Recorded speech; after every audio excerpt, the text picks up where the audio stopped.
with your host, empathetic nihilist, empathetic nihilist, empathetic nihilist, empathetic nihilist, empathetic nihilist, empathetic nihilist, empathetic nihilist. So, where did LD Beats become into this world? Like, what was that birth? Like, where did you start? I started in the country. You know what I'm saying? You a like, country boy? Yeah, country boy, like back roads, dirt roads. Okay. You know what I'm saying? Like, real heavy in the nature. Yeah. Play outside a lot, get my hands in the dirt. I love that. I love that. That's kind of where my beginning started. Yeah. North Carolina, a little small town called Warsaw. Warsaw. Yeah, Warsaw. Okay. Duplin County, real, very rural. Yeah. That's the word you want to use. Yeah. That's where my beginnings was. Okay. And how did you get into like producing? Like, do you rap? Do you do just producing strictly? How did you decide on what you want to do in music? Like, Well, my mother is a music teacher. Okay. So music has been part of my life. So I don't know life without music. Mm-hmm. You know, so she's very religious, heavy in the church. Mm-hmm. That seems to be a constant with everyone here. We all grew up in the church, and we all like had some sort of structured learning environment with music. Yeah. So I mean, that's where it began. I played drums. I was in the band, middle school, played the saxophone. Okay, come on, big geek, come on. That's where I learned. I play clarinet, so yes, I love that. Yeah. You know the wood instruments, the wind instruments. Yeah. Like, that was my thing. Like just being able to use my breath to make sound is like what kind of resonated with me. You know? So that's where I first started creating. Was like in the band when I play the sax, but the sax is kind of boring in band. You don't really get to like stand out and do that. So like before band, I played it was like Dr. Dre, some song Dr. Dre had, and I can't even remember it now, but it was just like I would play that before band, and everybody would be turned before band practice started. I'd be like, dang, I can kind of manipulate people with the sound. So I think that's where it began. I love that. So how did you make that transition from like, because as someone who grew up in the church and grew up like with music being tied to the church in a way, how did you kind of make that transition once you stepped into the producing world, into the rapping world? Like, how did that musical theory, that knowledge, that skill set that you had translate to talking to other artists, talking to different genres? Was that a hindrance for you? Do you think that helped in your favor, like having all of this expertise in drums and sax? How did that work out for you? Honestly, I was just a fan of music. I ain't even really want to be a producer. Like a lot of my homies, they just study producers and they study the nuances and stuff like that. I just wasn't really like that. I just liked the sound. I ain't know the producers' names and nothing like that. I just knew what I liked. So I joined the military. Ended up getting stationed in Virginia Beach, Norfolk area. So this was like around 2000, 2001. You know what I'm saying? So around that time, Pharrell and the Clips and them started really like becoming known. Yeah. You know, so I would see them like out in the Seven Cities area. Like I would see them, I would go to like little shows and stuff on the strip, and they would be there. But I didn't know they was going to turn into what they are now. So like that's what kind of motivated me to buy my first beat machine and try to make my own music. Okay. So what equipment did you start out on when obviously you played instruments, but like when you started producing, what did you have straight out, like when you were a newborn, like, be honest, who was you working with? It was a PlayStation. I had a PlayStation. Yeah, it was. What was you doing on a fucking PlayStation? It was a game called Music Generator. And, Shut the fuck up. Yeah, and I made beats on that. That was my first time. Really? Yeah. It was called Music Generator. I did not know that was you could do that. Yeah, like it's basically the same thing. Basically like a DAW, like a digital, you know what I'm saying, platform you make beats. Yeah. It was like that. It was like the precursor to that. So like you just take clips, you take drum loops, you take, you know what I'm saying, melodies, you put it together, make your own thing with it. Yeah. So that's really what got me into it. Mine was Guitar Hero. Oh, yo. My little brother put me on the Guitar Hero. Yo, I know some songs that I probably would never even think to listen to because of Guitar Hero. Literally, Like, yes, like, yes. I love that. Yeah. So, okay, what do you find? Because for me, I'm a very emotional person. I'm a feeler, and I've found that through everyone here, a lot of their creative process is based in feeling. It's not as structured. Even if you do have, knowledge of music theory, nobody really sticks to that. You use it when you need to. What is an emotion that you find you express frequently with music? Because I know for me, I have a lot of black angst and rage that I got to get out. What is an emotion that you go to music, like when you're in bed at 3 a.m. and you hear a song and you're like, I want to sample that because it made you feel a certain way. What is that emotion that usually triggers you to pick up your equipment to produce?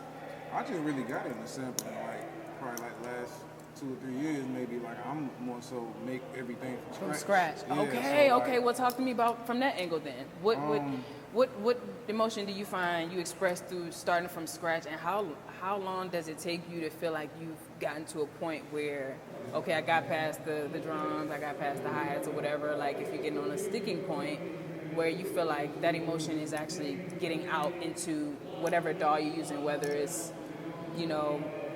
the game, PlayStation, whether it's like whatever you're using. I use Logic now, but it's okay. like, I got Logic, so we're gonna have to talk a little bit later.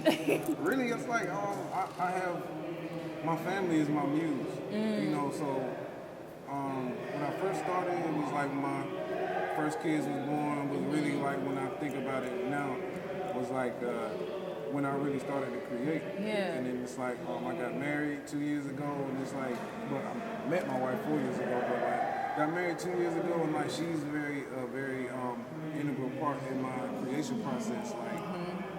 It flows through her. I don't even know my way to explain it, but I know exactly what you feel. I feel it, and shout out to my wife, Nina. Love you, baby. But, period. You better shout out to Black Queen. Period. But yeah, she definitely helps me to free my mind to go do that. Like, I know it can be difficult being with an artist sometimes because most people don't understand. Like, just leave me alone for a minute. Yeah. I just need to get this off. Like, if I zone out for 2 days, she just give me my space and just let me create. And that's what led up to like my recent beat tape I just dropped called Nimbus. Talk about it. What is the from marriage, your family, how did that go into like this big piece of art? Well, we just welcomed our second son, Jackson, into the world. Like, congratulations! Yeah, thank you. And him coming was like, it felt like he came on a cloud, and it got me thinking about animated. I kind of grew up watching, everybody did now, but Dragon Ball Z. Yep. So like the Nimbus cloud, like only the pure heart can ride it. You know what I'm saying? Like, and that's what he is like pure innocence. Yeah. So it's like that's what the motivation was, and like I had him in my arms the whole time I was making the beats. So it was like I was just in the zone one night, and I just made probably about 8 or 9 beats. I had one that I had already made, but it was like before he came. In one night? Yeah, in one night. Like I do it through sentences. It's almost like I call it spirit or something. Like, I don't want to sound too. No. You're talking to the right person. Right. Go ahead and say what you said. It's like it's a communication with something somewhere else that got to me. So it's like I had to get that off, and like that's what it is. And it's like a lot of people make music for monetary gain and fame and stuff like that come with it, but it's just like me. I just look at it as like that was my son. You know, that's something where I can chronicle. It's just like this is how I was feeling when it came. Yeah. I love that. That's what I said. I love a story. I love hearing what the story is behind a piece of work. So like that's gonna be in my mind listening through the whole fucking piece, okay? So other than, do you have physical copies of your mixtape that people where can they get? It's everything on Bandcamp. Okay, so Bandcamp. I normally stick to Bandcamp. It's on the streaming platforms actually today. It just dropped on the streaming platforms, but I can get it on Apple Music? Yeah, it's on Apple Fuck Music. yeah! Fuck yeah! But yeah, I normally stick to Bandcamp just because the people that really tapped in with me can just like support me directly. And if not, you can just listen to it casually on the streaming platform. So I like to have both. I ain't really like leaning one way or the other. Yeah. So what's the difference between Bandcamp and streaming platforms? For people who may not know, like if someone is wondering or curious, what is the difference? Well, Bandcamp is catered towards indie artists. Okay. That do it without, it's All the extra middleman shit, yeah. It's very minimal. Like you want to listen to the music, it's here. So ain't a whole lot of frills with it. You want to give the artists money to support what they're doing, they got a place for you to do that. So it's like kind of almost donation based. I'm glad you said what you said earlier. You was like, it's kind of what did you say, anti-industry? Yeah. Because I think a lot of time too, what I'm trying to get people to understand through Black Alchemy as well is sovereignty and autonomy. A lot of artists, are trying so hard to get record deals and contracts, and a lot of us are coming from poor, destitute situations, and we don't understand the jargon and the terminology and all these contracts and stuff, and that's why you see a lot of these 360 deals and all this bullshit that happening where people get fucked out of their own creativity, their intellectual property, shit that they created, because you have people in power who understand the logistics and the legality of this system, and they are playing the people who have the creativity and the stories and the pain that comes with this art. It's not just about consuming Black art and consuming Black stories. You gotta get the pain and the experience and the journey that comes with it too, and it goes back to that saying where people say, America likes Black art, it don't like Black people. It likes indigenous art, it don't like indigenous people. So I think that's real. I think Bandcamp is a way where, in my mind, where you kind of keep that sovereignty, where that money's going directly to you, and it's not like, oh, this person get a percentage, this person get a percentage, this person taking a cut, and you don't even know none of these niggas. Right. You know what I'm saying? So it's like, and to me, that's how I understand a little bit better. Like Bandcamp is like, I listen to people I know. I listen to people who are local around me. So to know that this money is going directly to them and this support is going directly to them, that's what I want. And I feel like with Bandcamp, I ain't even trying to promote them, but it's just what I use. No, but it also helps me, other consumers to understand too. Yeah. Where some people may like, well, why can't I find it on Apple Music? But why I can't find? This is why, because a lot of these streaming platforms take cuts. You gotta pay all this different stuff. And it's like you gotta make things easy for the masses. What I'm saying? So I'm not against the streaming platform, but if you're looking at it from a lens of I need my money, well, you're gonna be against it. But true art is pricey. You shouldn't really be selling it. So it's like with Bandcamp, it's more donation based. I'm not putting my music up here for sale. It's right. If you listen to it and you support it, throw me some. If you want to keep listening to it, they let you listen to it a few times with a free ski, but it's just like, all right, now obviously you like this, so kick something back to the artist that made it. It's like that's really what it is. I love that. Thank you for that. Thank you for that insight, because like I said, I think sometimes too, like when you're doing something that you're passionate about and then you realize, I can make money from this, that gray area of commoditizing your art and like people paying for your art as opposed to you creating your art just for you.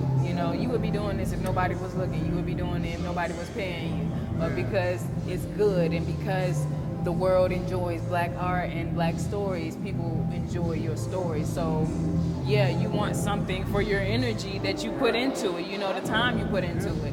People say like, you're not paying for the 30 minutes it took me to fix your toilet, you paying for the 15 years it took me to get good at doing this shit in 30 minutes. So it ain't about just commoditizing your art and selling your shit, but making sure you get your just due, because you put years into this shit. So it's like I had moved to Atlanta like 2017, 2018 with my brothers, and like we tried to make a go at the industry side of it. And once I kind of like peek behind the curtain to see how things really operate, it's like, once you peek behind the curtain, there's no going back. I don't think I want to do this. Exactly. This ain't even what I really thought I wanted. Yeah. But when I see people that get it, 90% of them crash out. So for sure. I'm really good on that. Like spaces like this, it's like where I thrive. Because I'm same. connecting with people in real time and in real life. Yes. It's like those are the connections that I value. Yes. Like not the ones that like it's 100 people in here just because they, you know what I'm saying? Like Facts. people don't know you, they really don't care. Facts. But they want the access and the proximity to